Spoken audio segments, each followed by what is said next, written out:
Boxing King Media in association with Boxro out here with probably the best dressed man in Leeds tonight. I'm just going to scan down so everyone can see what you're wearing.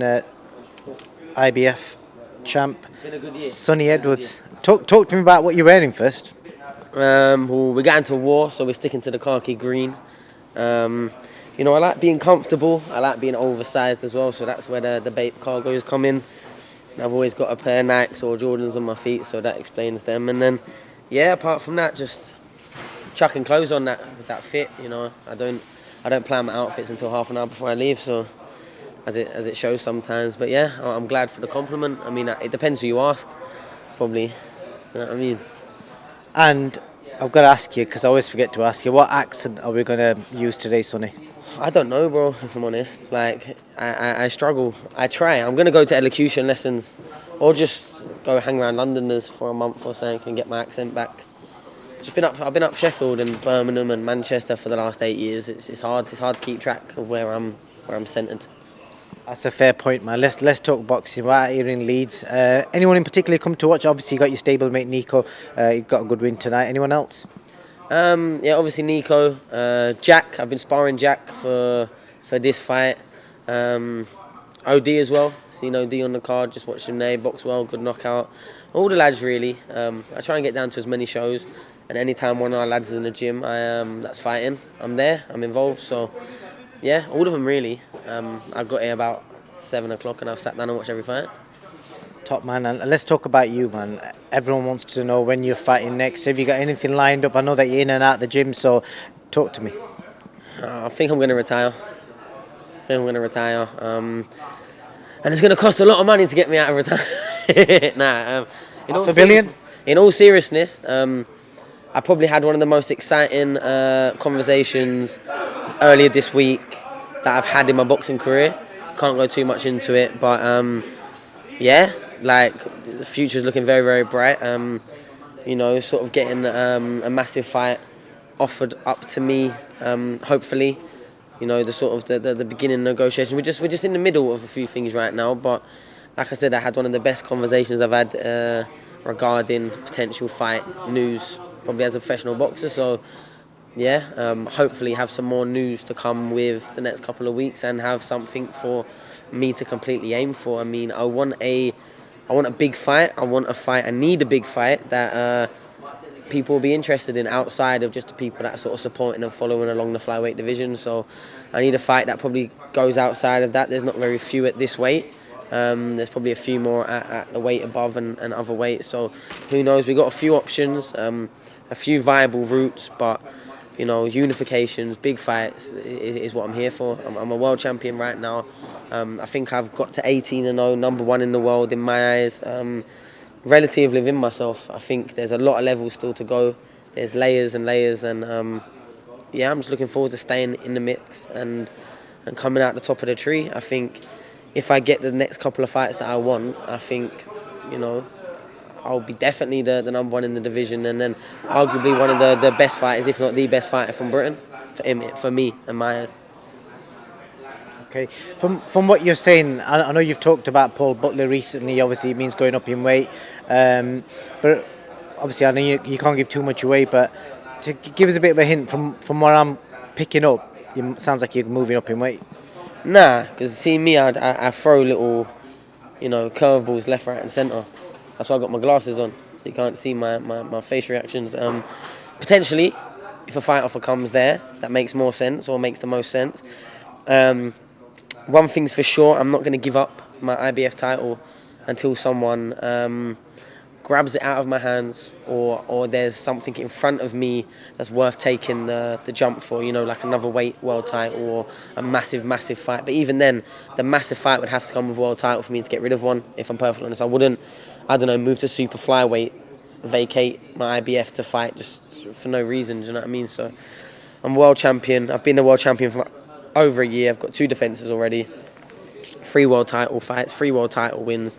For me, barely lost 2-3 rounds in those 3 fights, all against good fighters. And like I said, I want the big fights. I've been crying out for the big fights, but it's looking like it's getting to the point in the boxing calendar where the big fights aren't really getting made when we're pulling up to boxing shows. They're not completely mapped out and packed out. They are, we're getting to that stage of the year where the interim fights are getting made, the people, that need a fight before. So I don't need any of those. I want a big fight next, every time next, regardless of if it's coming back from an injury or coming back off a loss. It's big fight next. I'll do all my rust shaking off and confidence getting in this gym, sparring, my training, my fitness. So yeah, I think it's getting to a point now where boxers from Britain and not just Britain, around the world, locked behind promoters and maybe managements and getting kept away from each other. I think that won't be able to last too much longer, and I think you can see that by the state of the shows. I'm not trying to be disrespectful, because obviously we have very good boxing promoters, but if you look at this country right now, we've probably got 5 or 6 boxing promoters all fighting for the same sort of pie, and the big fights aren't getting made because no one's working with each other. I think that is going to make boxing and the boxing promoters start working with each other a bit more, because we can't just keep, booking big arenas and having fights that no one's interested on the whole way through the card and it be half empty, giving away loads of tickets. Boxing's dying that way. Get the fights made that people are excited about. You need 2 fighters that people want to see fight. It's simple, it's not hard. And like I said, I am now desperately crying out for an opportunity to have that fight that everyone's interested. Maybe 90% of the people might think I'm going to lose. Maybe I will stack every, odds and put all the chips in the other person's favour. I'll let them make me go to their country, or, let them have a small ring if that's what they need. It doesn't matter. I will make the fights. I'm here for the fights. I've showed already how willing I am and at what levels I've taken which fights. So I'm avoided.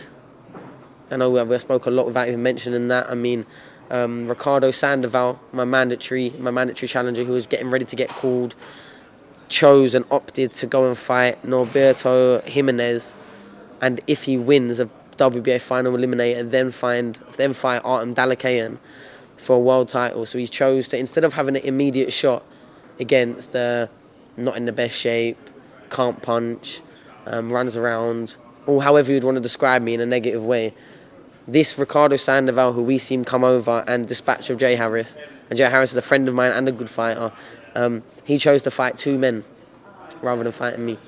And when I say I'm avoided, people don't listen to me. People laugh. Oh, you're not a power puncher. Why is anyone going to be scared of you? Well, let the rivals' reaction to me and how when I walk through, the sea starts parting. So if I was to drop 3 names, just give me in order of 1 to 3 which one's most likely to happen. Prince Patel, Paul Butler, or Martinez, or a random defence. Martinez, Prince Patel, Paul Butler. Paul Butler won't fight me in a month for Sundays. Do you know, this is actually, I'm glad you asked. He said that it was a pathetic shout for me suggesting that I could fight him. A pathetic shout, laughable even, I'm sure he said. Imagine me punching the bag, opposite side of his brother. Like, first and foremost, no one in that gym likes each other and they're not friends. First and foremost, let's get that straight, yeah? And second of all, that pathetic shout.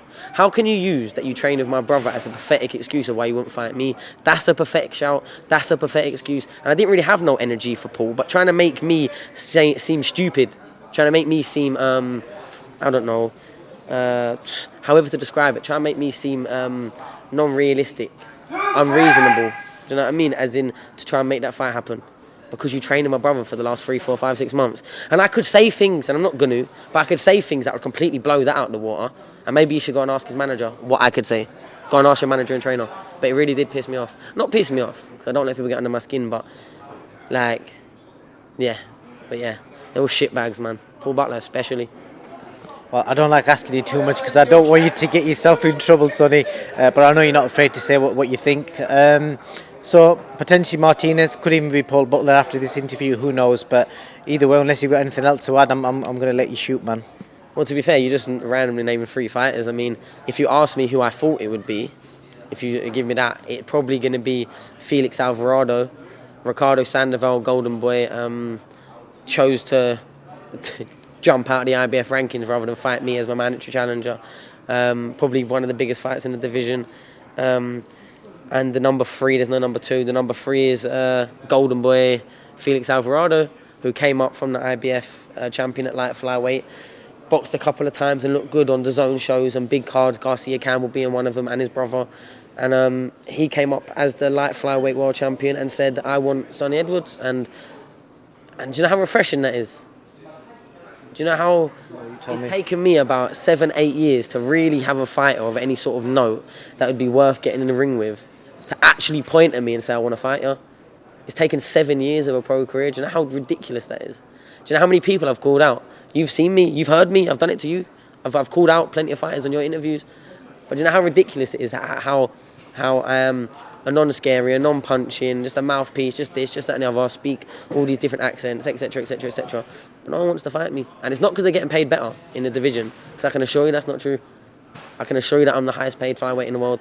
I can assure you that. So, it is what it is. It is what it is. But let the reaction of all the other fighters in my division and divisions around me, let that speak.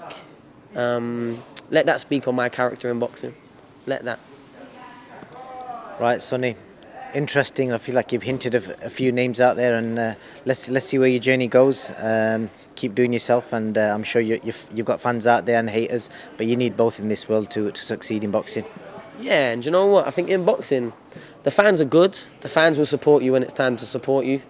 You know, fight week, when it's time to post out, maybe. But you see haters, they'll watch you all year round. All year round. They'll message, they'll engage, they'll interact, they'll watch, they'll spy, they'll make up fake accounts so you can't see them watching your stories. They'll put so much investment of mental effort and energy into someone they don't like that you have to turn your head a bit and think, well, do you really not like someone, or is it deeper than that, or is it somewhere else than that? Because people don't know me to not like me. They might not like the idea of me. They might like my confidence. They might like the way that I choose to dress, I choose to speak, or the people I hang around with, the women I see, whatever. I don't know, I don't care. But all I know is I'm 17, nearly 18 years into a boxing career. I started when I was 9 years old. I'm 26 now. I've dedicated more time to one thing, one sport that people are now watching me and celebrating me for than most people dedicate to absolutely anything in their whole lives. Anything. So, yeah, maybe I think I deserve a little more respect for that, but who cares? Because I don't get nothing out of someone being nice to me, and I don't really get nothing out of someone being horrible to me. As long as you know who I am, as long as when the fights come round, you see the poster, and you know what Sonny Edwards is, and you know who he is, and you know that when Edwards comes up, what to expect, and you know, I'm still winning. Do you know what I mean? And that's all that matters, because the haters will watch you all year round, and there's probably more profit, there's probably more marketability, because the moment there's all them haters that have been waiting for 2, 3 years, 4 years, 5 years, 6 years, some of them, waiting and praying for your downfall, you know, the moment that the fight gets made that they see is that time, they're locked in. And so the moment that it doesn't, you know, the moment that they were certain that you was about to lose and you don't, then they win over as fans. And it happens every single time. I've done it up and down the country. I've done it plenty of time, and now we're trying to get the fights that are going to do it around the world. Well, I hope you get them fights, because you definitely deserve them, and I know you're going to sell the fights when they do happen. So I'll look forward to speaking to you soon, Sonny. That's it. Anywhere, anyone, anytime. That's me. IBF world champion. Best flyweight in the world. No one's remotely close.